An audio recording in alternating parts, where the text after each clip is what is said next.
This is an interview with Susan Berney for the Youngstown Historical Center of Industry and Labor oral history project titled Women at Work.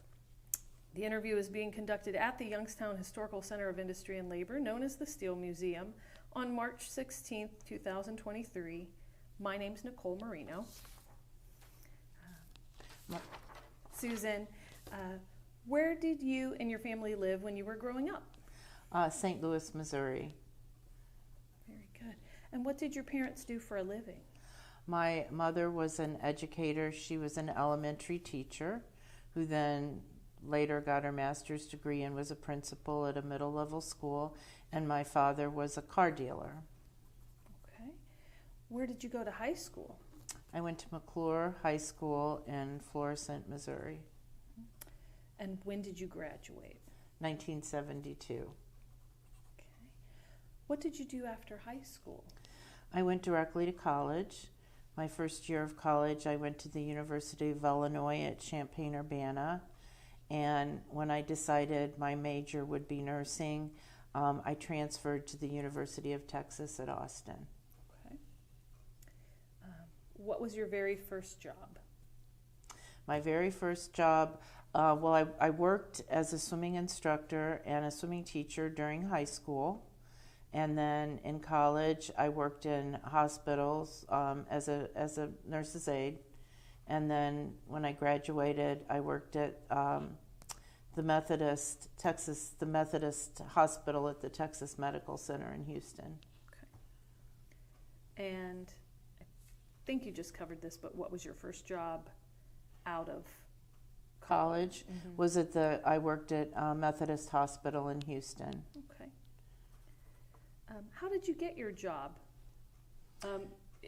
Any of the things that you just mentioned, whether it was out of high school or college? Basically just the old-fashioned interview, went and interviewed for positions. When I graduated from University of Texas, I wanted to stay there till I passed my state boards. And then I wanted to work, it's like most medical people, you want to be in an ICU or a big medical center to really get hands-on experience. And so I had decided to move to Houston and work there. Okay. What training did you receive or was needed, and how long did your training last? There was an orientation program, and I took my state boards like in June after I graduated. And looking back, there was probably just a 6-week orientation to the hospital, and I worked in the neurosurgical ICU. Did you find that training to be sufficient, satisfactory, or lacking? From what I can remember, I think it was sufficient. Okay. What specific work did you do at your job? Basically, I had my bachelor's degree in nursing and my RN, and I was I was a bedside nurse and a team leader as an RN for that unit. What years were those? I only worked there like a year and a half, and then I decided to go into the military voluntarily. And at that point, I went to officers training at Fort Sam Houston in Texas, and then I was assigned to Walter Reed Army Medical Center. When was that? Probably, I graduated from college in 77, probably around 1979. Okay. What position did you start at? A second lieutenant. Mm-hmm. And what position did you start at nursing also? I started as a second lieutenant and on the cardiothoracic ICU at Walter Reed. Mm-hmm. And when you were an RN and doing your nursing in Texas, what position did you start there? In the neurosurgical ICU. Oh, I see, yes. Okay. And were you able to move up to a more skilled position? Well, I basically, the military, they promote you so through officer rank. And so by the time I had exited the service, 4 to 5 years later, I was a captain. So I went from second lieutenant first lieutenant to captain, and I exited as a captain. Okay. And then because it's ranked, did it still require additional education for you to make any of those moves? You know, military always had education, and you had skill identifiers. They called it, let's see, my MOS, that's what it's called. This was a surgical nurse. And so, yes, they always provided, but I didn't really do any graduate work until later. Okay. And so,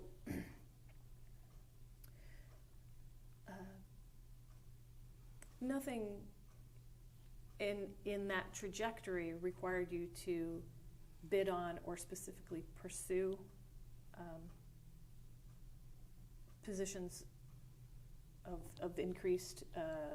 Well, I was at that, in that era, I was pretty much clinically oriented, so I did do different things. I was chosen to be an inauguration nurse for President Reagan, and that was a pretty competitive process. And I wrote that down, that I was one of the nurses at one of his inaugural balls, which was quite an honor. But as far as clinical, I worked in different aspects of like surgical ICUs, recovery room, and I advanced my skill training, but at that part of my life I was happy with that. Okay. Talk about the job and the conditions, like maybe describe a typical day on that job. Well, I think in the military back then, the military is so different than it is now.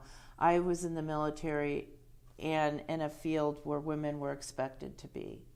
Now women can be in combat armed divisions. I was in a combat support division, and that's where women were at that time, all the way up probably until the 90s, when women started getting admitted to military academies, and then from that point on to what it's changed now, that women are in combat arms. So I was in a combat support role, and I kind of feel that's where women were expected to be. And so a typical day would just involve, patient care, taking care of patients in whatever ICU I was in at that moment in time. And I also thought it was important to say that I witnessed the military was trying to make a change after Vietnam from a lot of the criticism of sloppiness, like we read about different things that happened during the Vietnam era and post-Vietnam era, where the military was criticized for different issues at that time. And one of the things they decided, that nurses, to be an officer, had to have a degree from college. You no longer could come in the military as a 3-year RN and be an officer. So I witnessed the era where the Vietnam nurses were rifted from the military, and it was a really challenging time, because the Vietnam nurses were some of the most outstanding nurses that did heroic things during Vietnam when Saigon fell. And so I just witnessed a lot of that, and the heartache that came to them. And I can't remember if there was a lot of opportunities for them to go back to school. Like today, there would have been more opportunities for them to go back to school and get their bachelor's degree. So a lot of them were rifted from the service. Because that just wasn't something that was considered when this sort of transition took place. There wasn't that additional step considered from above. How can we allow? Yes, I don't remember that. If there was, I don't remember it. I just witnessed the nurses and how difficult of a time it was, because most of those nurses served in combat and were very heroic nurses. So it was a hard time for the military, I think. And then as I got to the end of my military career, it was Iran-Contra, where the hostages were, where the hostage crisis occurred. And when the military, they talk about where the balloon's going to go up. And that was the only time we almost deployed post-Vietnam, when the hostage crisis happened. But then we didn't, and kind of go from there. Mm-hmm. When considering a typical day at work for yourself, what types of challenges would you normally face? I just, I remember the challenges I faced were basically challenges in nursing. I didn't recall a lot of that I was a woman because I was in an expected role as a woman. I can see now where people that blaze trails into some of the, like attending the academies and going into combat armed divisions would have been a real challenge because you weren't expected to be there, and there probably was the prejudice and the sexism we hear about. Okay. What types of hours and shifts did you work? I worked long hours in the military. There's no such thing as you don't have the opportunity to say, I'm leaving if they need you. So I worked a lot of evenings and nights, and I worked a lot of, there weren't the 12-hour shifts back then that you hear nurses talk about today, that their schedule more of that. It was more routine 8-hour shifts. Okay.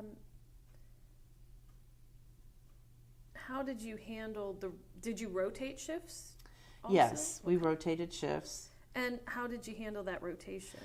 Rotating, I think that's one of the hardest things in nursing is rotating shifts and having to come back and work evenings, nights, weekends, holidays. It's hard. It's hard on you if you're not, like, if you're working nights and you're a day person, it's hard. Which shift did you prefer, and why did you prefer it? Probably like everybody else, days or evenings, primarily days, just because that's the rest of the world is on those hours. Mm-hmm. What was the working relationship like with your coworkers, women or men or whomever? Yeah, I would say I remember good working relationships with men and women. We also worked with, the military also supplemented its forces with, like you hear it's a GS. They work, they're not in the military, but they're a government employed position. So I worked with a lot of GS nurses, and I worked with a lot of military nurses, and I remember good relationships. Good. How did management or administration treat workers? I would say well, because the military in that era was emphasizing restructuring and leadership. So leadership was emphasized, and as a young nurse, as a single woman, I just remember being valued.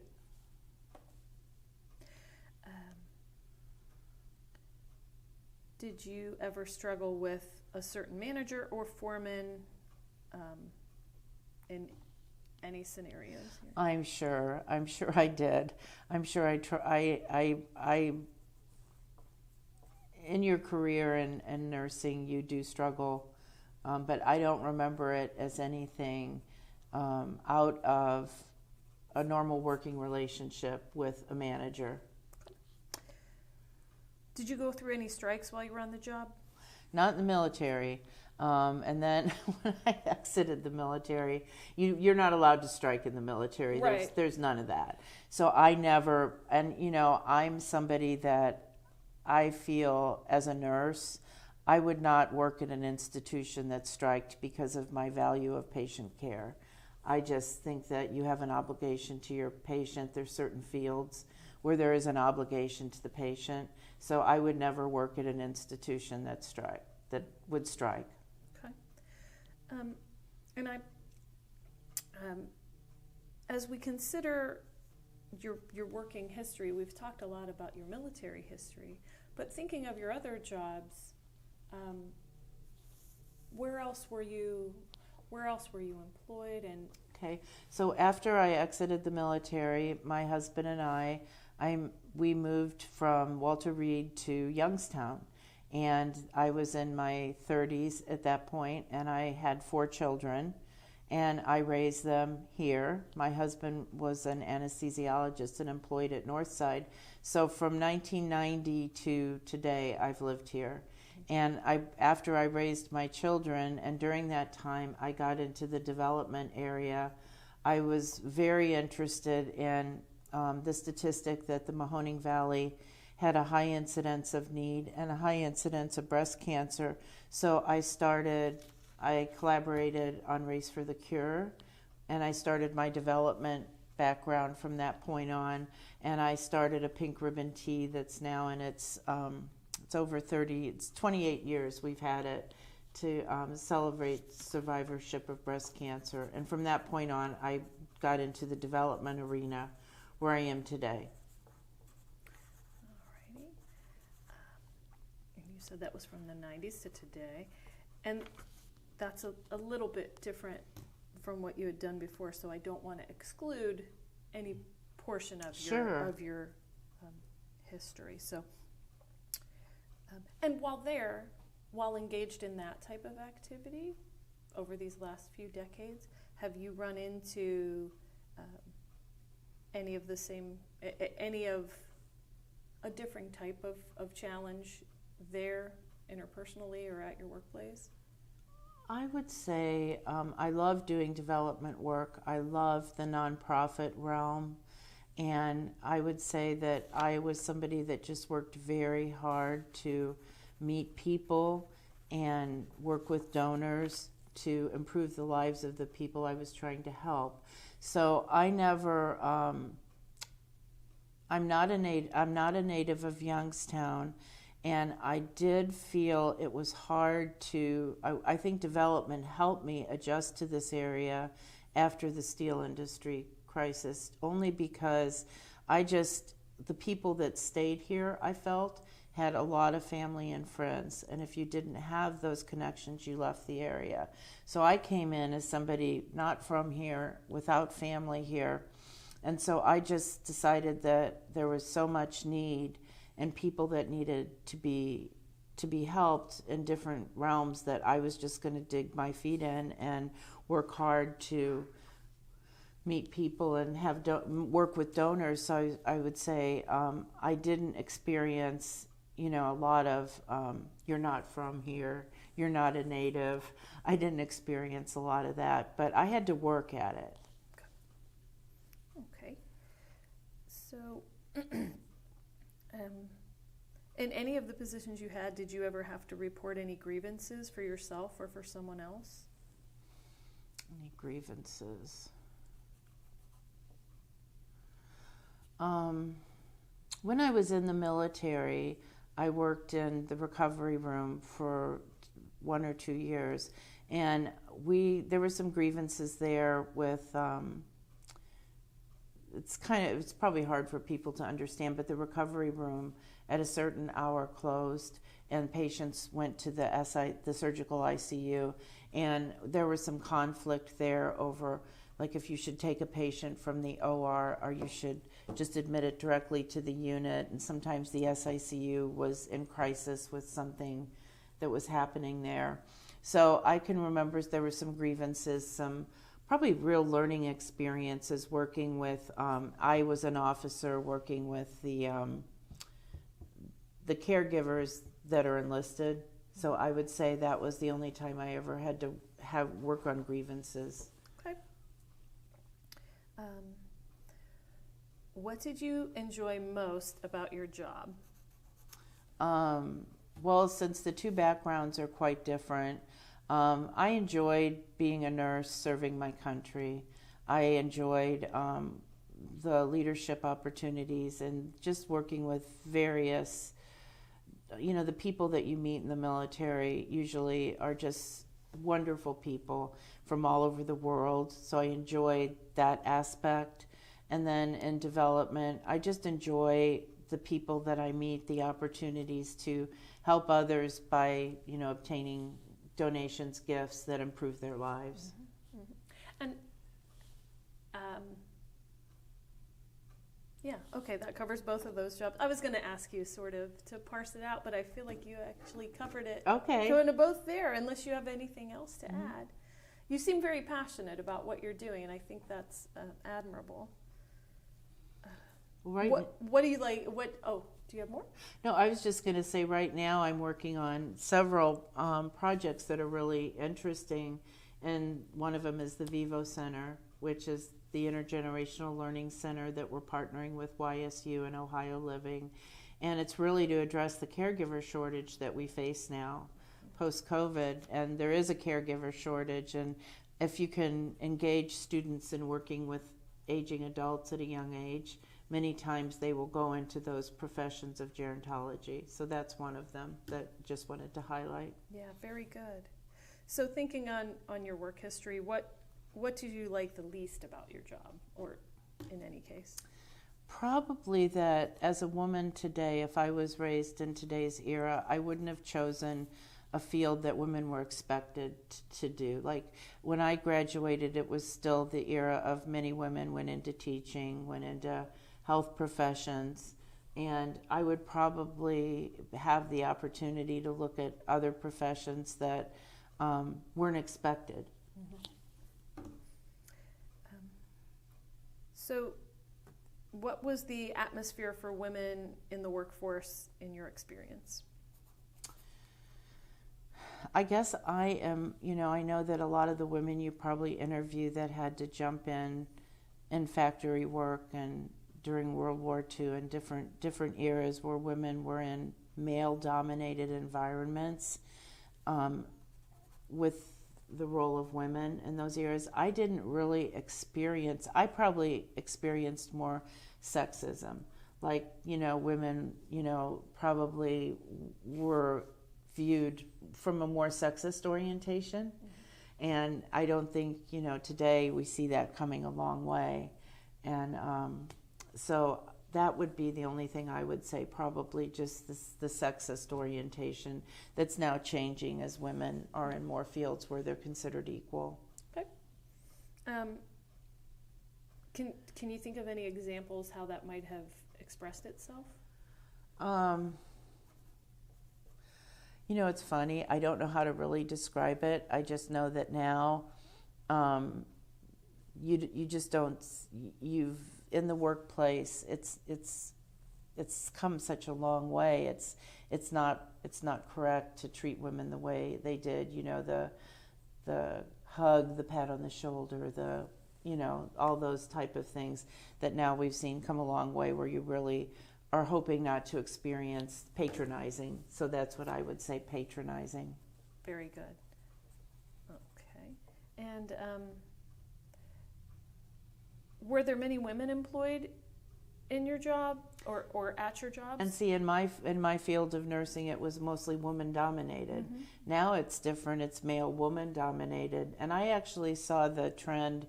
It was right as I was exiting the service in the 80s, where women were going into fields of surgery, like they were going into fields of general surgery and OB and different fields that you were a high-powered surgeon. And I started to see the trend of women coming into medicine, not just women going into nursing. Okay. And in your experience, were you able to get along with the women, or were there other challenges that maybe are more specific to women working together? It's a good question. I think women that went into medicine in the era that I was in, the 70s, 80s, more had the chip on their shoulder because they had to fight to get into that career. So it was harder to probably work with them. As today, it's probably more women are going into medicine than men. So it's taken all that time for it to get to where it is today. And I probably saw the women that were blazing the trails. And there were women in medicine even prior to that. I met a wonderful woman physician here who was a pediatrician, and she went into medicine in the 50s, and she was the only woman in her medical school class.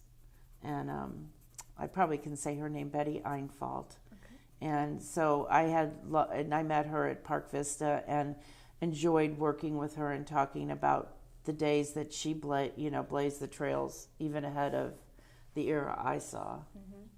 And did you, in your experience, was there any level of like a internal competition then among women at the workplace? I didn't see that. Okay. All right. Did you ever feel like a minority at any of your jobs? And also, that last series of questions I asked you, we kind of focused on the military, but you're welcome to mention if any of those things were applicable To what I do today. Yes, Right. yes. No, I've never felt in the minority. I welcome diversity. I grew up in a city in St. Louis where it was the first city to do inner city busing, and it was one of the first cities that was a trial. So I feel like I welcome the age that we have now, where people are seen for who they are on the inside and not the color they are on the outside. So Very good. At any of your employment situations, was there a proper facility for you to have privacy, such as a restroom or locker room? mm-hmm. Yes. Mm-hmm. Did you ever have a job site where that wasn't available to you and you had to improvise? No. Okay. And are you married, or were you ever married? Yes, I was married 31 years. My husband was in the medical corps in the Army when I met him, and my husband died 10 years ago. Okay. How did your working affect your relationship with your husband? I would say I was still in that era where it was acceptable. I basically, because of the field my husband was in, I could stay home and raise my children. And that was an era where there wasn't a lot of daycare, a lot of facilities. And so my husband probably saw me in a more traditional role. So that probably affected our relationship, as I was seen like as the wife, the caregiver, not the equal in terms of job and what I did. Sure. And so you just mentioned that you do have children. How did your working affect your children? Well, when my children were small, I stayed home with them, and I did a lot of volunteer work the whole time I raised them. So my professional volunteer work started pretty much after my husband passed away. My volunteer development work was as I was raising my children, so I was blessed that I could do that. I look at today's era, how hard it is to do both, to work and raise a family. And now it's the common thing, but back then it really wasn't. And so. Yeah, childcare is one of the issues that we discuss here, and it sounds like you primarily stayed home. Did you have any challenges with childcare yourself? Just that I was the primary caregiver. I had no family. And, I just had to find babysitters, and when I needed childcare, there weren't, daycare facilities pretty much were, I don't know when they became the norm, for families, but I always found it a challenge not to have extended family. If this is relevant, did you have to take care of your parents at the same time as raising your family and working? No, because we were here without family, and my family was in St. Louis, and my husband's family was in New York City. Okay. And you're still working, so retirement isn't really a thing that you know about yet, right? Okay. Did you ever experience a company closure? That my husband worked at Northside during some of the strikes, the nursing strikes at Northside. So he experienced it, and it did affect me because it affected him because the hospital, had to shut down. So I would say indirectly through my husband. Okay. Do you have anything else you'd like to add about your working life? Just that, I'm very grateful for all that I got to experience. I was grateful to be in the military, and now, it was really hard for me to move to Youngstown after being in Washington, D.C., and I grew up in a big city, and now I look at it, though, as I've learned so much about Youngstown and the people that live here, and I really value the fact that I think God really wanted me to be here and do the things I've done to help people here. And I've learned that this part of Northeast Ohio, there's some of the most wonderful people. And when I first moved here, it was so hard because, I didn't know anybody, and I found it a difficult transition after the steel industry crisis. Mm-hmm. that happened that, you know, people just, you know, weren't, it wasn't like being in a transient city where people were coming and going all the time. It wasn't that way here. But now I look at this as where I was supposed to be and do what I'm doing. Very good. Well, thank you so much for talking with me today. You're welcome. And also, thank you for your service. Thank you.